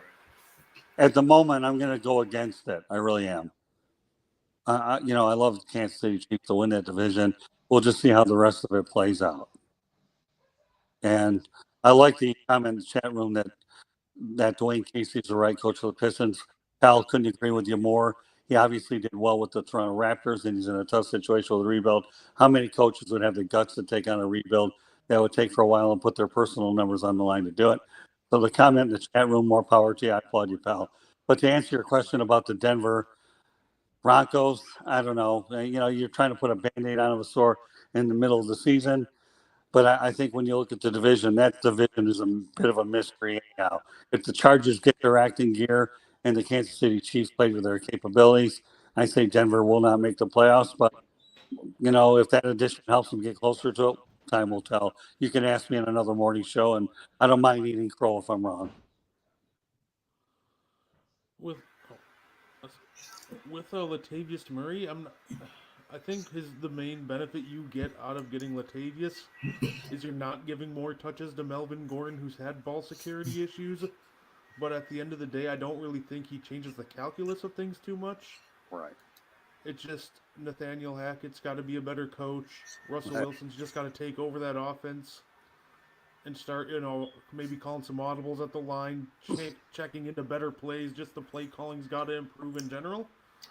So I do think the Broncos can still make the playoffs, but it has absolutely not much to do with Latavius Murray. I don't want to say nothing to do with him. Yeah. Just more so, I think Russ has just got to take over and just be the guy that we know that he can be all those years in Seattle. Yeah. Well, Brett, Go ahead.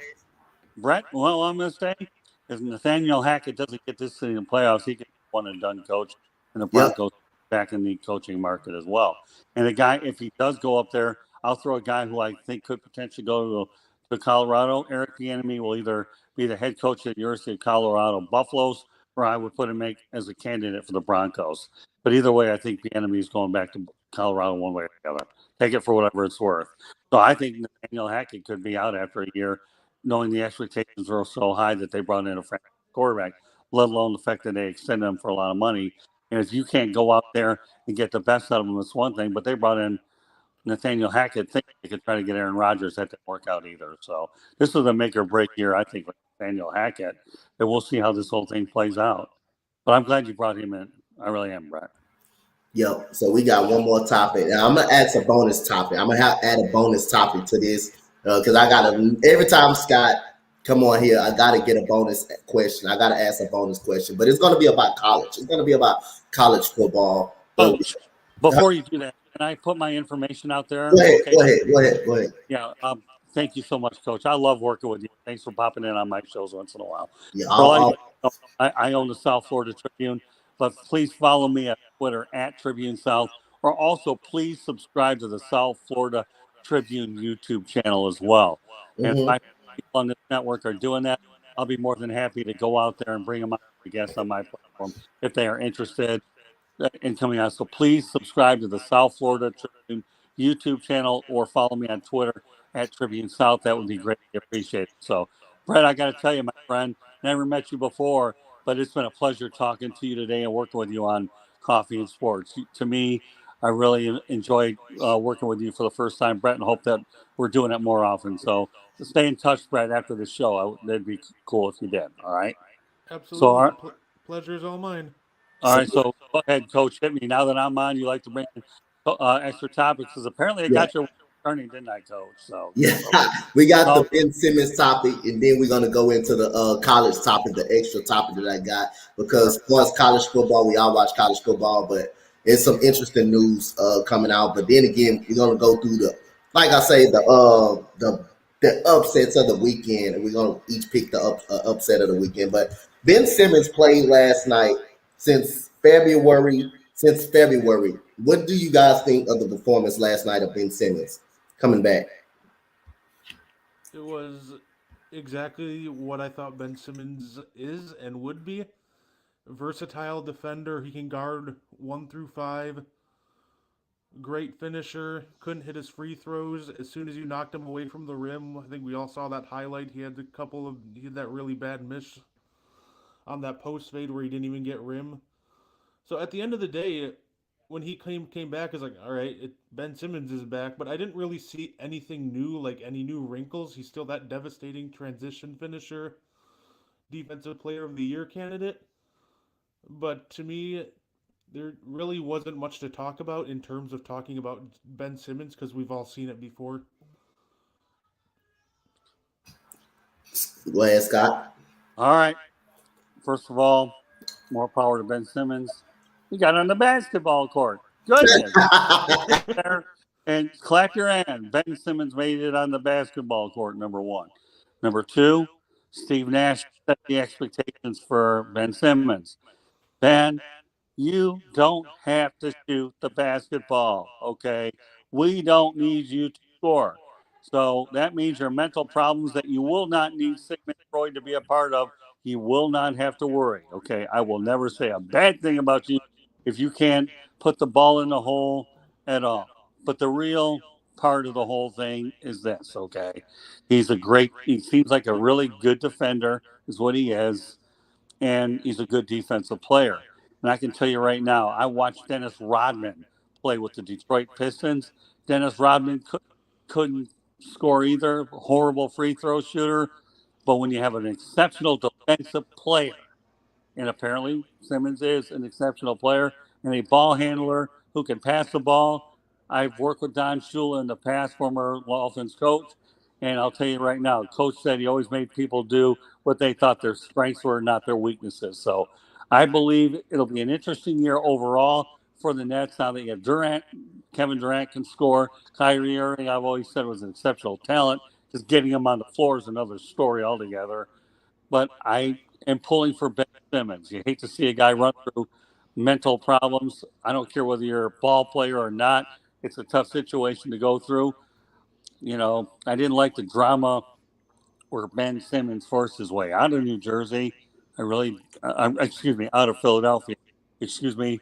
But now he's in New Jersey. He has a fresh start, and I'm pulling for him. But yeah, in terms of last night, I didn't expect anything out of the guy.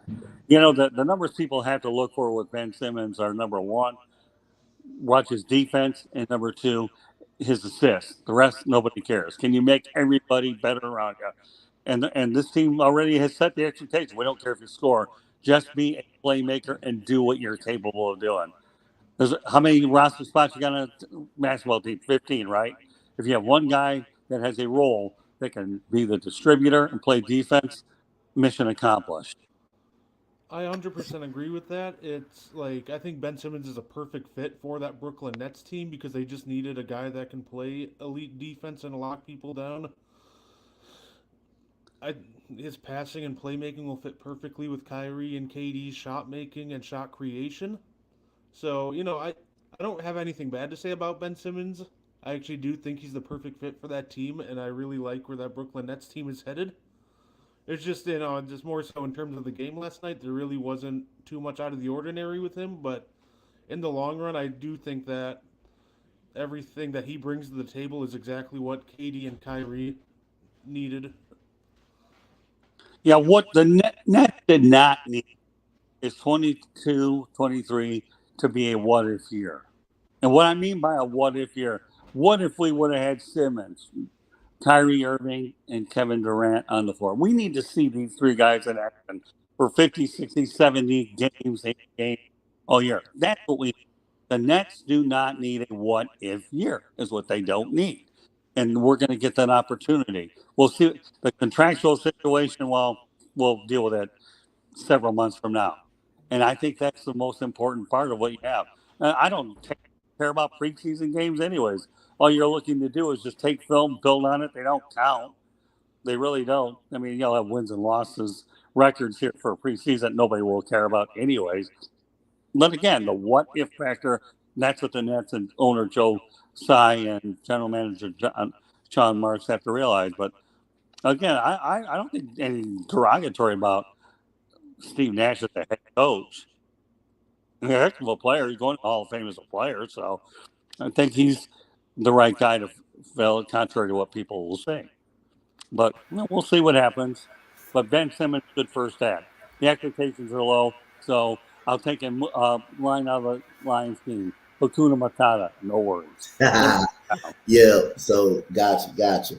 So we gonna switch to this last and final topic. It's the bonus. It's the bonus topic. So Okay. again, Scott, I'm gonna come to you first because you have more insight on what's going on this one, and we're gonna go through each and everybody's biggest, upset of the week. So, Scott, it's a rumor down there. I think you got more insight, so you can only tell us this if it's true or not. Tyler Van Dyke did not look good against Middle Tennessee State. The team did not look good as a whole. They did give up a 99-yard touchdown catch. It looked bad against Tennessee. My question to you, hearing rumors about the offense just kind of changed out of Tyler Van Dyke's skill set. And Tyler Van Dyke probably has, we don't know if Tyler Van Dyke is going to be benched or keep playing in Miami. Can you give us more insight of what's going on in Miami and what the hell happened in the Middle Tennessee game? Well, number one, I wish people would stop talking about Middle Tennessee State. I'd like to forget about that game because I watched it. I was there. That's item number one. To answer your question, Coach, he will be the starting quarterback when the Hurricanes host North Carolina. He will. Now, I have a gut feeling, though, that if he continues to struggle, you could see our backup by Blake Garcia taking over in the second half, third quarter.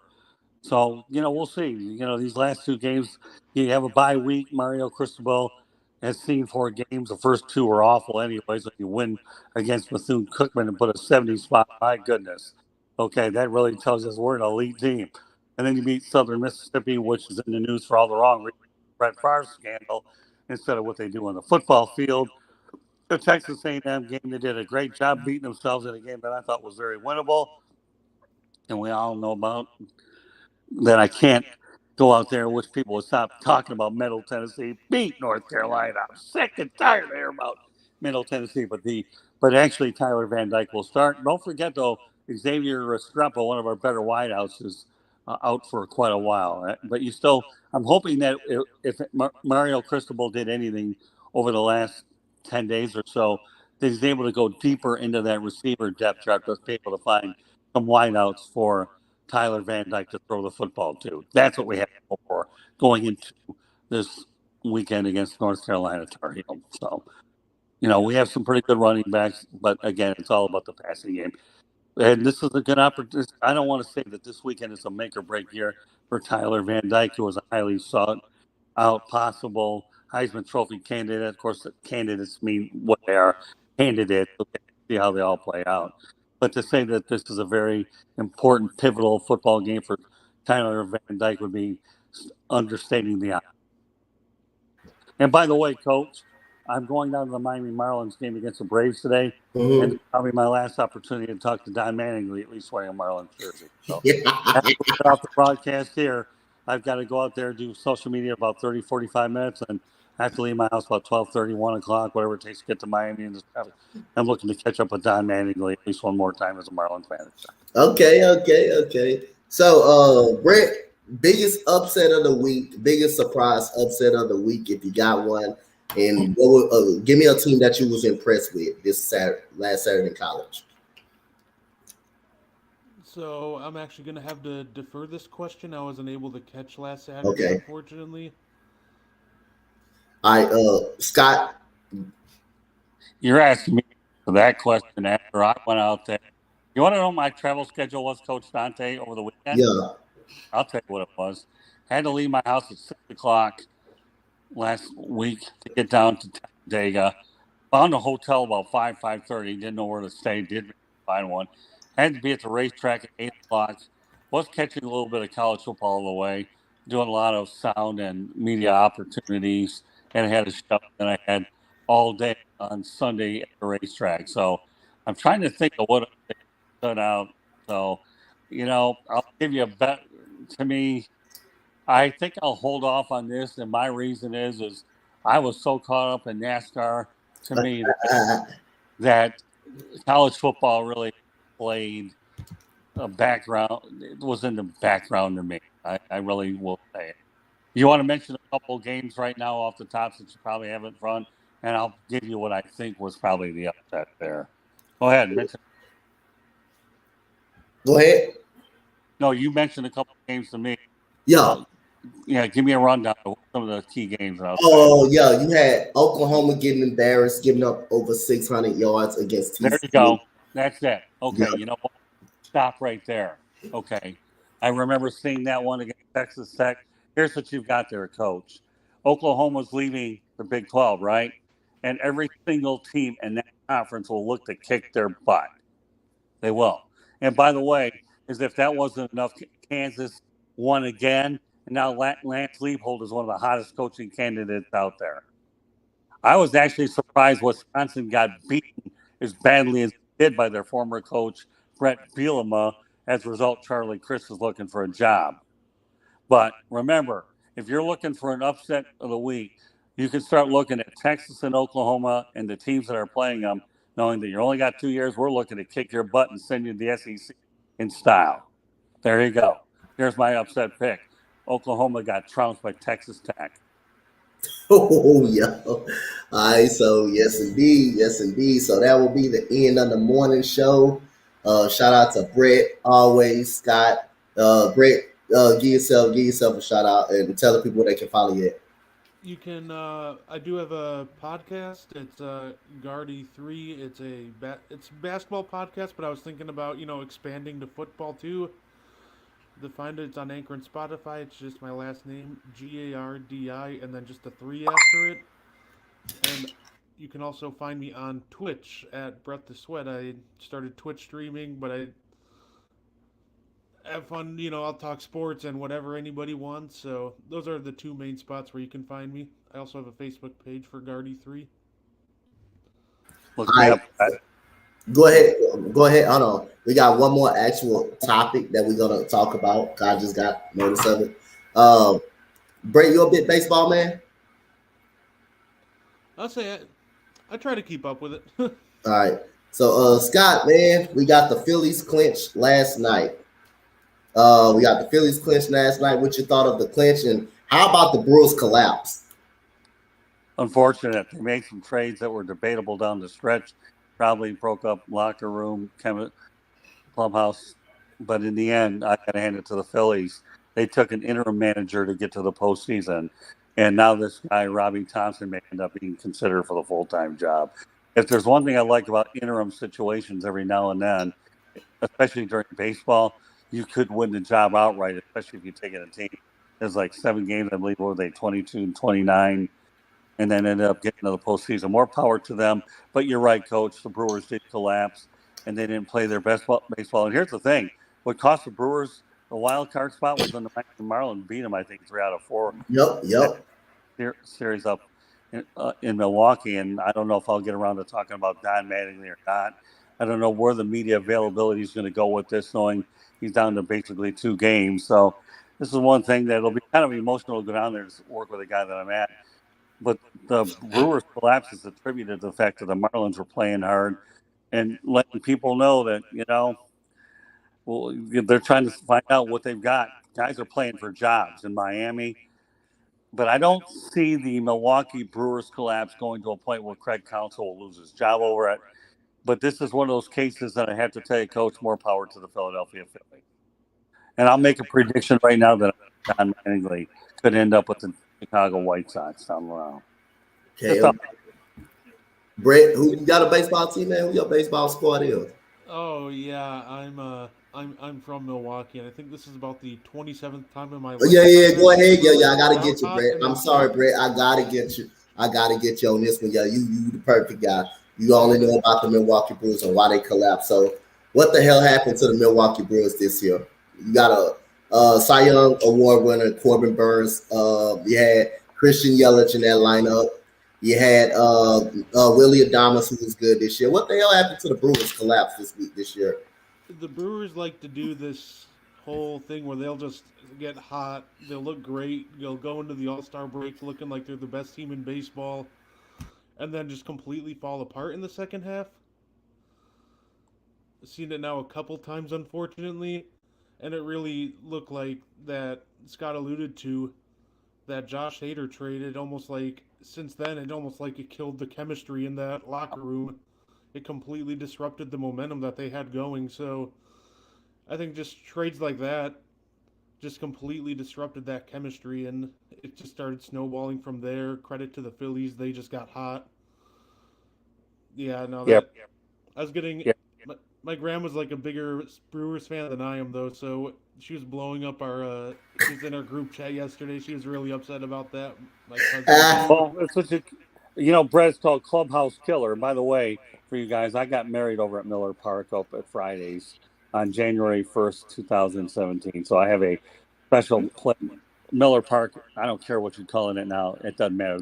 It's the organization that wants me to call it by their name, wants to give me a little bit of money. I'll be more than happy to mention it. But I got married over at Fridays on January 1st, 2017, and my Detroit Lions are the Green Bay Packers, which my wife's team. So yeah, I think in the end, what you really have in this particular situation is I think the Josh Hader trade to me was a clubhouse killer. Took away a lot of mental momentum. Is what you have, and as a result, Milwaukee Brewers are going to have to regroup during the offseason to try to figure out how they can fix that situation. I think they can contend, but there are times to make a move when there are times they don't. They would have had club control with Josh Hader for next year, which is why I'm a little bit mind boggled at the trade at the beginning. I realized you got a decent haul for it, but I don't know. I'm not too overly enthusiastic about that trade whatsoever. I think that was a tough trade to be made during the season. And I'll reiterate: there are times to make a trade and times not to make a trade, especially when you're a team that's in. Because here's the deal: the San Diego Padres are in the playoffs. So technically speaking, the Padres are in the playoffs. Haters going to the postseason. The Brewers are not, and then Yeah, Phillies are as well. I And do think that we weren't going to pay Josh Hader, so I think inevitably we're going to trade him. But I think that was more a trade to make in the off season. Yeah. Let's see where the season takes us, and whatever happens, if you're not willing to pay him top closer money, then trade him in the off season. But to me, that was just they got a pretty decent haul, like you said, but the timing was all off. Well, remember, there's a history between the Padres and the Brewers with closers. I do believe that Trevor Hoffman played for the Milwaukee Brewers too. So now, so there's a history, but you know what, Brett, you're totally on target, buddy. That being, this trade could have been made in the offseason, not during the season. so we all know that Scott. Come back to your Marlins. You had some of the good. You had some great players as well doing your franchise. You had Henley Ramirez. You had Christian Yelich. You had Gene Carlos Stanton. You had a lot of talent throughout that era. I mean, how did it come apart all of a sudden into a rebuild? With even with those players, can you voice your opinion of what went on with Gene Carlos Stanton's decade and all of the Henley Ramirez when he was a great when he was a great hitter, and the Christian Yelich seemed to be the last kind of trade, to kind of put it in a full rebuild. I think you guys did have some players prior to that, the like of Christian Yelich that y'all decided to get rid of. So what happened during that time frame at that point? Well, don't forget, Miguel Cabrera used to Yeah, play. yeah, Miguel. Yep. Bottom line is the Marlins can't afford these kind of players. They're more development, is what they are.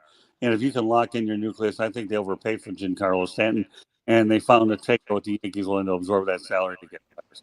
This organization, to me, brings in about 10, 12,000 a game, 15 if you're lucky. and the ballpark holds over 30,000. They simply can't afford it. And I think the person you have to watch out for now is Kim Ng. In my opinion, she's really under the microscope.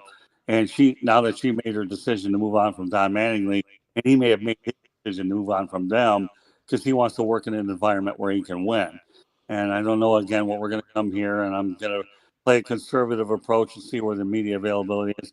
The Marlins just don't have the checkbook to be able to pay a lot of players, especially knowing full well that they're more a development. The Tampa Bay Rays, to me, are the ideal small market team because they get to the playoffs every year. They don't draw a lot, but you have to make good decisions and wise decisions. Whereas the Marlins, unfortunately, have struggled. First you had Jeffrey Loria, to me, who got run out of town. Mark Sherman hasn't done a whole lot better job. So watch out for Kim Ng. And the next managerial hiring will give us a lot of information about what's in store for this franchise. But yeah, you're right, Coach. They've let a lot of good players get away. And, I still would like to see how well Jazz Chisholm rebounds. Pablo Lopez, heck of a pitcher. Sandy Alcantara, shut down. Hopefully he gets the respect as a Cy Young Award winner. I don't know if he will or not, but I hope he does. But there is a good nucleus there. But I said from the beginning of the year, this team needs to find a way to hit the baseball. And they haven't done that all year. Usually the object of the game is put bat on ball. Okay. I know I sound like a real easy, I can do this all day long. No, not at 60 years old. And when I played ball back in the 70s, okay, I was an excellent defensive catcher every now and then. I put bat on ball and do well offensively, but not often enough. I was known when I was playing baseball, guys, to manipulate the umpires. If they didn't give me the call I want, I got the heck out of the way and let the ball hit them. Said, I told you, give me my way and I'll protect you. Of course, not that they wanted to hear it. Then I would take mound visits to get my pitcher, and then I'd drive the batter crazy and upset his distraction. Why am I going off in this little tangent? Put bat on ball, catch the ball, avoid as many mistakes you can. But now the Marlins have a lot of work to do in terms of restructuring what they're doing. They had to bring on Jorge Soler and Avacel Garcia was god awful. They could have had Nick Castellanos, a local kid out of Noah University here, and I think he could have done a whole lot better than what they brought in. So it's one thing to make a free agent signing, but you got to hit on them. Otherwise, it could disrupt your payroll and then throw things out of whack for a while. So there's a culmination, Coach and Brett, of what you really have here of things that could go right or wrong with the franchise. But in the end, Derek Jeter knew when he was leaving. He didn't get the authority that he thought. He was starting to develop a little bit. And now Don Mattingly is following him out the door. So these guys aren't stupid. Don Mattingly didn't take a dumb toe when he came to Miami from the Dodgers. He did not do that. Derek Jeter is a very credible person. This will never go against either of these two. And I will say one thing. When Marlins managers leave, they generally get hired somewhere else. They do. All you have to do is look at the record and they'll find. Unfortunately for my Detroit Lions, when they coach there, they never get hired anywhere. They might be Marlins. If you leave the Marlins, you'll get another opportunity. And you can rest. Joe Girardi got one, did pretty well, right? Yankees. How did that turn out? How did he do in Philly? I don't think he did that badly in Philly, but he's done better elsewhere. But Don Mattingly will resurface. So the Marlins need to get their budget synced and start finding players that are good, strong offensively, and focus on development. And I'll be curious to see where the next manager is. We'll find that out. God, you did have JT Realmuto too. You did have him too as the catcher, the long-term catcher for that organization. And he ended up trading him. Go ahead. Yeah, I think Jorge Alfaro went to the San Diego Padres as well, and he wasn't able to play well here. So they have a lot of players that have left the organization that have done well elsewhere. Yeah, I mean this year. The pitching, I know Pablo Lopez is good. I know Alcantara was pretty good. I know he was really, really good, man. He's like, if he was in any other situation, pitching is good. He probably be a Cy Young candidate. So the pitching was the pitching? How did you like the rotation? Or was it just the bats that wasn't good? That wasn't good enough at all? How did you feel about the pitching style this year? Well, Coach, remember this: they got a guy named Sixto Sanchez, who's a good young pitcher that's been down due to arm troubles. They've also had Max Meyer, who came up to the system after 2 games. He ends up having arm trouble. So they've got a lot of arms that they can plug into the equation that most of you guys probably haven't even heard of because they haven't been on the field. How are you going to hear about these guys, coaches, if they're not on the field? So there's some talent in this organization.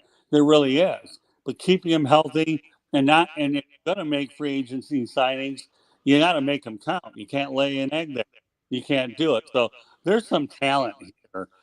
And Don Mattingly wasn't at fault for any of this at all. But again, I'm going to reiterate what I said. Kim Ming will be on the hot seat, if not this year, the next 2 years. Because now she brings in her guy, and we'll find out where they're at. But there's some good arm talent.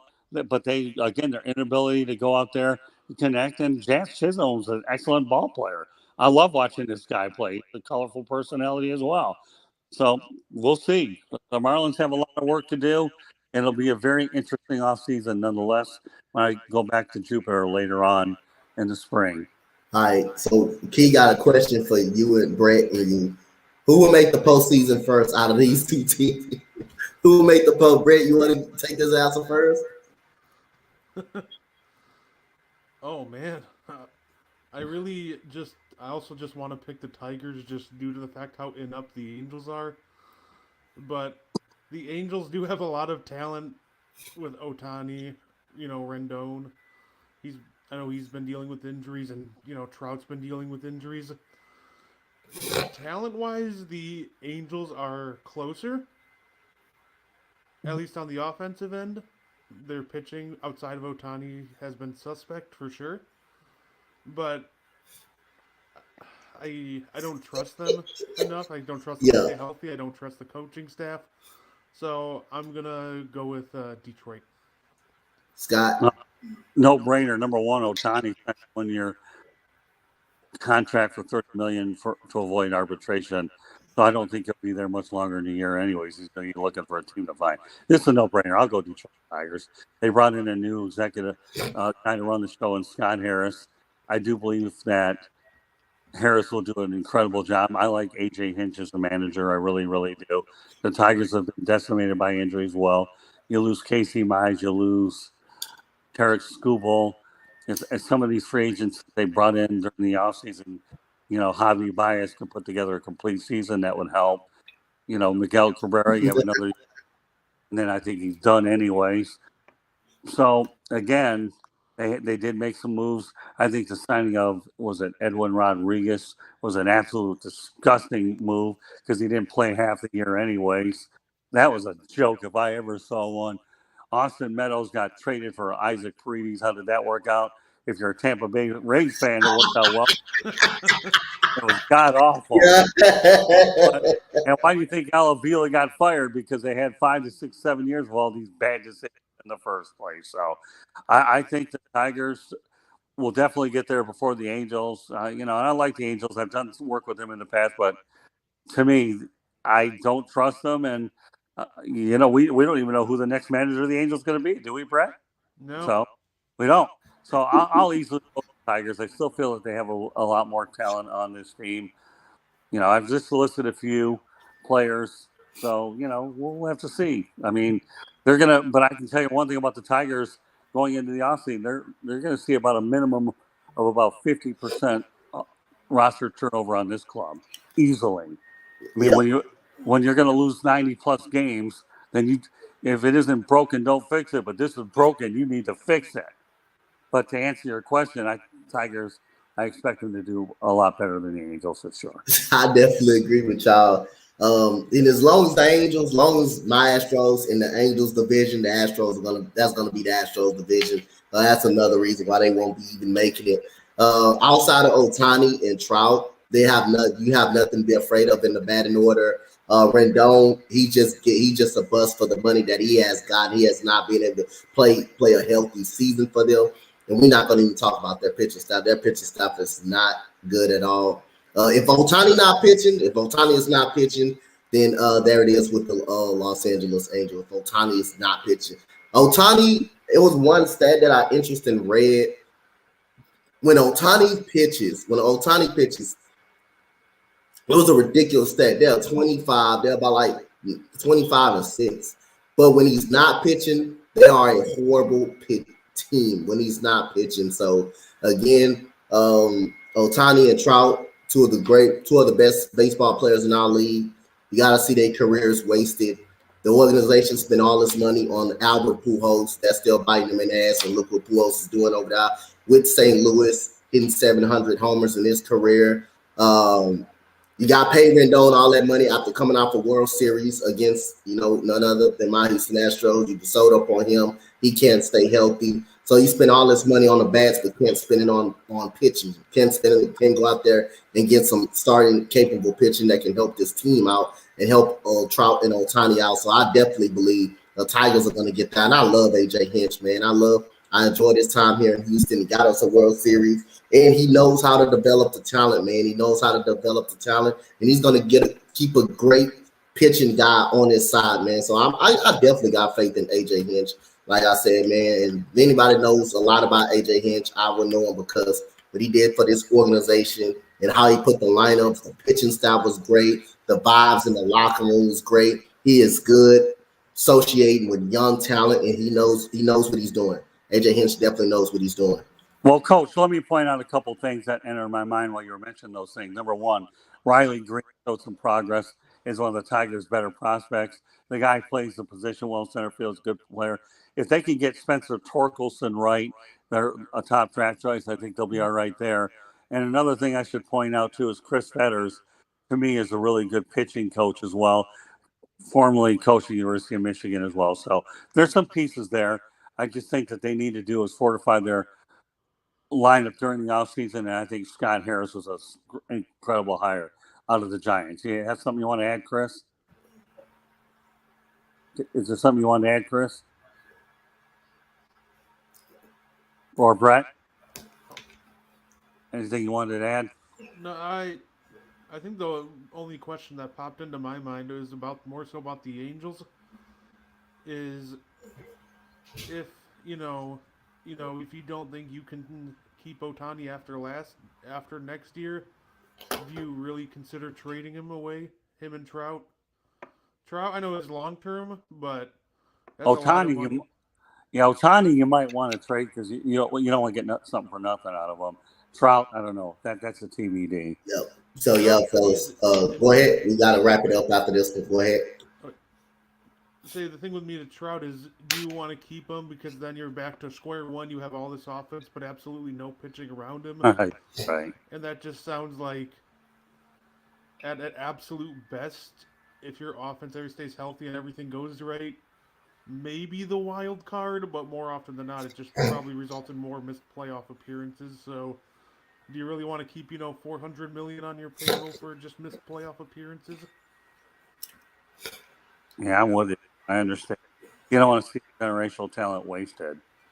That's what you're talking about. Yeah. So, go ahead, Scott. Get it out right quick. Yeah, I mean, again, spot on with the topics today. I think the Tigers will compete before the Angels will. No question about it. No brainer. But again, Scott Harris is the key, and he will bring in a general manager as well. Yeah, good, excellent points. Excellent morning show, man. Shout out to Scott and Brett for coming on. Always looking forward into the morning show. We got some good activities coming from the Spotlight Sports Network and the Sports Empire. Shout out to these guys. Don't forget, we are sponsored by SeatGeek as well to get tickets to your favorite playoff games, NBA games. We are also sponsored by Fanatics as well. Links are down there, will be in the description box. But shout out to Scott and Brett, and shout out to everybody that came through and supported the morning show. And we are going to end up out of here, guys. Peace out, everybody. Have a blessed, safe, and wonderful day, you guys. Shout out to everybody. Good job, coaches. Yeah. Say what, Uncle Red? All right.